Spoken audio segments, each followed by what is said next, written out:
Hello and welcome to today's Explainer. Today, we're tackling a reality that is quietly keeping leadership teams in regulated sectors awake at night.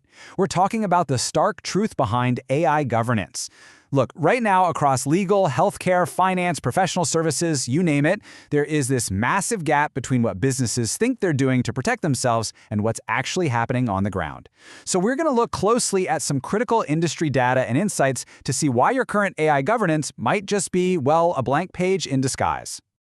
Okay, let's dive right into this. If you're watching this, there's a really good chance that somewhere on your company servers, tucked away in a neatly organized shared drive, sits an official AI governance policy. Well, congratulations, you have AI governance. You took the initiative, you drafted the official policy, checked the box, and breathed a massive sigh of relief. But as we're about to see, having a document is really only half the story.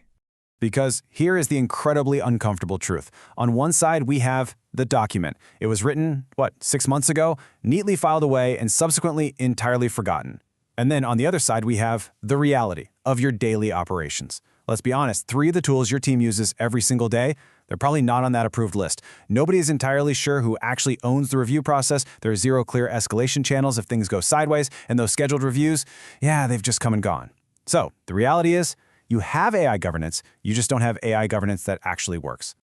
And looking at the broader industry context makes this even more stark. To put this into perspective, according to recent data, only 43% of organizations currently have any form of AI governance policy in place. That means less than half of the businesses out there have even reached the stage of putting pen to paper. But it gets even more concerning when we look at the other end of the spectrum. Roughly 30% of organizations have absolutely nothing at all. 0 policy, 0 guidelines. And while staff are undoubtedly experimenting with these super powerful tools every single day, almost a third of businesses are operating completely in the dark. It's kind of like the Wild West out there. And this brilliantly illustrates exactly why that lack of preparation is so incredibly dangerous. Back in 2023, only 12% of S&P 500 companies disclosed at least one material AI risk in their annual filings. Fast forward to 2025, no way, that number has skyrocketed to 72%. AI risk is accelerating at a breathtaking pace, and the data makes it crystal clear. Static governance frameworks are simply failing to keep up. And hey, it's not just an internal operational risk either. Regulatory enforcement is already highly active, and it is punitive. In 2024, the FTC launched Operation AI Comply, and by early 2025, Italy had already slapped OpenAI with a €15 million fine specifically for data governance failures. So this isn't some future hypothetical compliance scare. This is happening right now, and the penalties are very, very real. So you might be wondering, how do businesses end up with governance that doesn't actually protect them? Well, it usually follows this incredibly common 4-step pattern. Step 1, there's an external prompt. Maybe a regulator asks a question, a client contract demands a policy, or a board member just feels exposed. Step 2, to satisfy that prompt, a document gets written. Step 3, it gets filed. And Step 4, it gets entirely forgotten. It was literally created just to satisfy a requirement, not to actually change how the business operates. Now, if you're sitting there wondering where your own business stands, here are the glaring warning signs that your governance is performative rather than functional. Ask yourself this: could anyone in your office name the current AI governance owner without having to go check a document? Is your tool inventory more than 60 days out of date? Do you completely lack a defined path for when an AI produces an unexpected output? Have review dates passed without any action? And are staff using tools that just totally bypassed formal approval? Listen, if you're nodding along to any of these, your system is broken. So the absolutely crucial point boils down to this, and I really want you to let this sink in. A document filed and never operated is not protection. It is evidence of a known risk. Seriously, think about that from a legal and operational standpoint.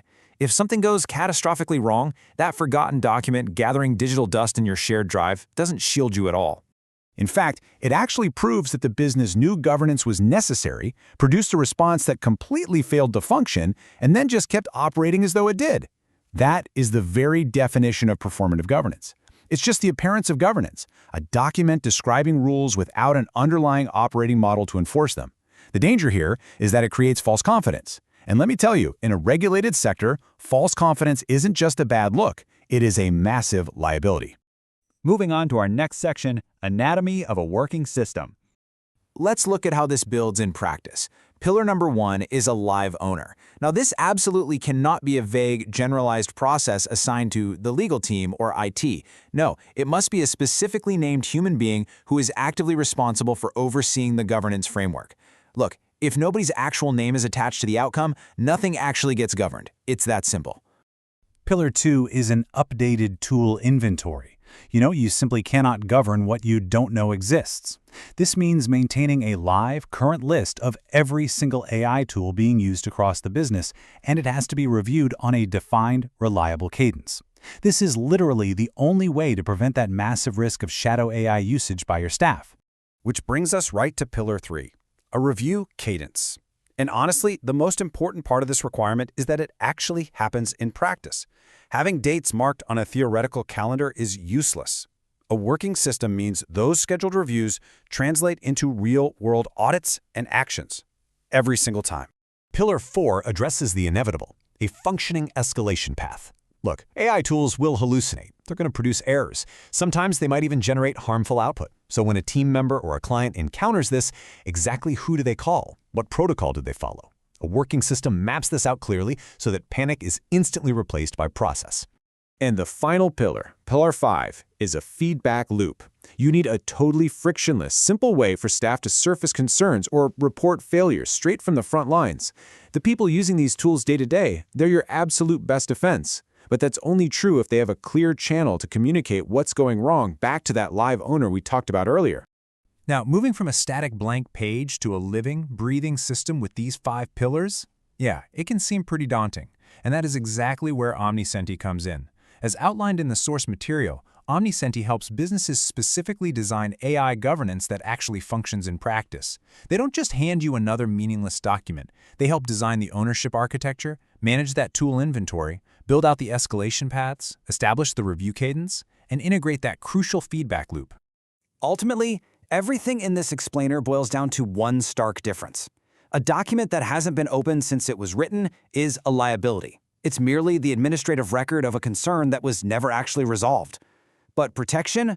Real protection is a working system of live ownership and consistent review. A governance framework that lives and breathes in practice protects your business in a way that a dusty document in a folder simply cannot. So, as we wrap up today's explainer, I want to leave you with one final, very important thought. The question you need to ask today is not, do we have an AI governance document? Because, as we've seen, having a document might just be evidence of a known risk. The much better, much more vital question you need to ask yourself is this: could anyone in this business describe how AI governance actually works right now? If the answer is no, well, it's time to move past the blank page. Thanks for joining me on this deep dive, and I hope this helps you turn your policies into actual protection.